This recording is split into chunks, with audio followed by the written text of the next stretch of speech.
What's up, boys and girls, Lambo here, and in today's Tryhard Thursday video I'm gonna have another ZVP for you, because that was the best game that I played today and it was super clean. So if you're looking to play any macro games against Stargate Voidray, if you do not just want to all in every game, because that's surely not the most fun way to play, then this might be the game for you to watch. So this was the first Zerg ladder game that I played today. It was against Strange. And yeah, I was fully focused. I had nice timings with everything, and I just played for the late game more or less. So we went for a 16 hatch. Very standard opener. We're on Jagannatha, and in general I'm just gonna go over the early game a little bit. If you guys haven't watched the guides yet, what I'm doing here is pretty much just what I talked about within the guides. Especially the second one is against 2 Stargate Voidray, but in that guide I have not shown how I would defend the fort base. I make my pool towards where the Voidrays come from, because to be honest I never lose it anyways. So that's why my pool is there, but I can still, if you want to be safe, put the pool to the left side of the hatch in the main base would be a little bit better. It just would have been too late in this scenario, because I moved a little bit too late with the drone. Either way, we went hatch gas pool, so 16 hatch, 18 gas, 17 pool, and then we rallied the next 3 drones into gas, now extra drone to the natural. And you can see our first overlord goes to scout towards the other side of the map. We go for a 21st drone, unlike in what I showed in the guide, because I want you guys to go for 4 links right away, but I know that Strange doesn't even stay with the probe, so I'm only making 2 links this game. So then I scout his wall off.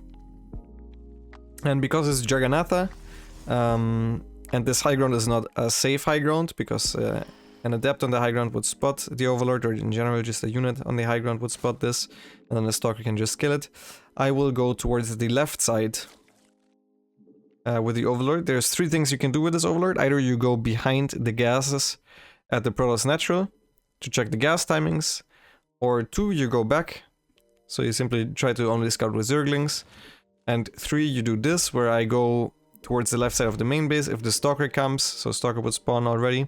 If the stalker comes, you can run away. If it doesn't, you can go in and try to get a scout, since you might lose the overlord either way. Might as well get a full scout off, right? So that's the way I'm doing it in this game. And I'm scouting for proxies right now on the left side with the Zergling, in case you guys are wondering. And now I'm just... I messed up that spore crawler, but other than that, the defense was fine. Losing 1 drone against an adept is a very good trade for Zerg. 4th queen started in the main base, extra overlord. Was slightly too late, but should still be decently in time. We see it's Voidray first, so we need an extra overlord. And the first thing you should always do is rally all your overlords directly above your mineral lines, so they're safe against the Voidray. You really do not want to lose more than 1 overlord in the early game against this Voidray, which is very common. So yeah, you gotta get good at finding where all your overlords are and bringing them back home. And we go inject with a queen that spawns on the main base. The 4th queen, you always go for a creep tumor towards the natural ramp. And then I saw his Voidray was relatively late, so I thought about getting a spore here, but didn't right away, because that would have been too early. So trying to perfect the early game as much as possible. Here comes the creep tumor. Queens go towards the bottom right of the main base in case there's an Oracle plus Voidray coming, and I'm patrolling a Zergling there. So if the Voidray would be coming with the Oracle, I would be moving the queen from the natural towards the queens in the main base. So this is what the Zergling is for. Since our opponent did open with Voidray, we don't have overlords to spot, so you see the Zergling in my 6th base area. Patrolling to make sure that I see stuff. Now we hit a little bit of a supply block, but just a very short one. Shouldn't be too bad. We're trying to obviously use the creep tumors on cooldown. And we went for an early 2nd gas and a willingness to be safe, because my opponent went for a 4-minute 3rd base with Voidray first. I felt quite safe to do so. So we're doing this, and now we're taking extra geysers and evolution chamber. So very standard. And now what you want to do if you want to play macro against this Voidray style is you can simply just take a fort base, and you can take that against most of the stuff. You just need to make sure that you're not being glaive all in without knowing. So here I spot, I see he's upgrading +1. I know immediately that it's the Voidray style, and thus I'm taking the linear fort base because it's easier to defend against Voidrays, and I'm patrolling more Zerglings around the map to make sure I spot where the Voidrays are coming. This is very, very important, and you can see me take my time there to make sure that I have every the map under control pretty much. And now, since we're on 66 drones and our fort base wasn't as early as it maybe could have been, I'm making a couple of Zerglings now to make it, you can try to fish for damage in case your opponent makes mistakes. We obviously start extra queens, and then we want to be ready for the Voidrays at our fort base. So 4 queens go towards the fourth, then we make extra queens. The 2 queens remaining from the first 6 queens go towards the main. Those are just the queens that were in the main initially, and then the extra queens that spawn, we also rally them to the main, and then we can make a couple of hydras, but you can also just make drones right away. A couple extra drones, but I think hydras makes it a little bit more easy to defend for you guys. So even though I think I'm not making hydras right away, and I'm just trying to occupy the Voidrays with the Zerglings. Oh, I actually did make 8 hydras, so this is exactly what I told you guys to do as well. Go up for about 8 hydras, and since we're playing macro, there couldn't be any attack right now that could hit us and kill us, so we're going infestation pit, 88 drones right away, second evo chamber, full macro focus. And from this you can try to just stay on Hydraling Bane and play aggressive, but you don't have to, obviously. You can also go into late game, which was my plan here, but I still want to be active on the map and defend my creep spread, so that was the game plan here. We see the creep is going very nicely. He doesn't have a fort base yet, which is normal for 7 minutes. And if you just think about it, at 7 minutes into the game we're at 144 supply with 88 drones. We already have a decent amount of hydras, so we could defend anything with Hydra Bane. This is just a very nice early game. If you guys manage to have an early game this clean and get up to that drone count, I think you guys can decide to go for late game if you want, or also try to just trade out. I think just trading units consistently is probably the easier thing than going late game, but in my case I'm going for a hive. I think I already scouted that it was High Templars. Still spreading creep, of course. And now I'm starting to make a couple extra drones since he's not attacking yet. Usually I stay on 88. If I then don't see a move, but I make a couple extra and start adding spines and stuff like that, because obviously he's not gonna kill me on a creep against Hydra Bane. The upgrade order was +1 melee, +1 missile, +2 melee, +1 armor. In this scenario, and I went for a Spire. I like, against the Icon based style, I don't mind going into Brute right away. But I think because I felt so in such a good position, I even went double Spire and Ultra Cavern.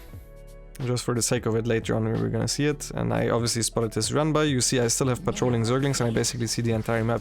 Even though they are Voidrays, just patrolling Zerglings around the map is a very cheap way, without a higher risk of like losing a lot of overlords, to see everything. And now since I have the entire map under control, something that I didn't plan on doing, is now I can fish for mistakes, or I can see if my opponent is out of position, or if he's like, if I can find some High Templars, if maybe he doesn't have enough cannons, and I can go for Baneling run-bys, stuff like that. Because right now I know that there is no War Prism on the map, and I also know that there are no Zealots on the map, which is very, very big. So now I see, okay, there were very little Icons is what I saw, and a bunch of High Templars bunched up. I'm very certain now that we survived, and we can go late game theoretically. Excuse me. So that's why I added the second Spire. And here we go with the fight. Excuse me once again. Since I saw there were so little Icons, I went, and usually I would have never done that. I actually manually detonated those on the High Templars, but he saved them very nicely with the War Prism, but he just didn't have enough units here and not enough cannons either, so we just killed that base, and at that point the game is kind of over. I start Ultra upgrades even. I saw he had the 0 Immortals, so that's why I went for an Ultra Cavern instead of going for Brood Lords. If they have no Immortals, especially if they start with a lot of Voidrays, you can go Ultras instead of Brood Lords, or instead of Lurkers as well, and it's a fine way of playing it. Theoretically, I think after I killed the fort base, I should have just kept going Hydra Bane and kill him, but I wanted to finish with more style, so I got all the upgrades the way I would usually. And yeah, having the army split obviously is very good. Having a second army with Ling Bane, if you're playing Ling Bane Hydra, is super nice because you can try to run by him, force him to split the army, and then it can join up with your main army as well at the same time, right? So here I say, okay, he made a couple new Archons, so I'm morphing the Greater Spire. I once again try to cancel this base if I can. And he's very, very Zealot heavy, so as long as you split the Banelings and you move command the Banelings properly, you should be in a good position. Now the Banelings come in with a flank as well, and all his army is just running consistently, which means the Hydras are getting great DPS on those units. And he didn't leave the game quite yet. So yeah, we gotta kite a little bit here with the Hydras. We also almost have creep here. So that's nice. We ate a big storm here, and now what I decide to do is I go back, and instead of trying to kill him now with Hydra Bane, which I definitely could have, I did something that I suggest you guys do as well. If your opponent doesn't leave the game and it's a Protoss, you just show him the tech you have. So for example, if I'm all-inning, sometimes what I like to do is get a Spire while I'm all-inning if they're not leaving the game. And then I go back a little bit and show that I have the money to make 20 Mutas. You know, after they lose their 3rd base and I'm on 4 base. And likewise here, when I'm on 6 base against a 3 base Protoss, I'm going back, and instead of just killing him, I'm waiting for my Corruptors to show up. And I also made 1 Ultra just to show him that I also have Ultra upgrades, plus the attack, but not only the attack, but also the upgrades. So I'm waiting for my Corruptors, just making sure he doesn't get the base. But you can see I don't want to go for a kill move, and now I'm morphing Broodlords straight in his face.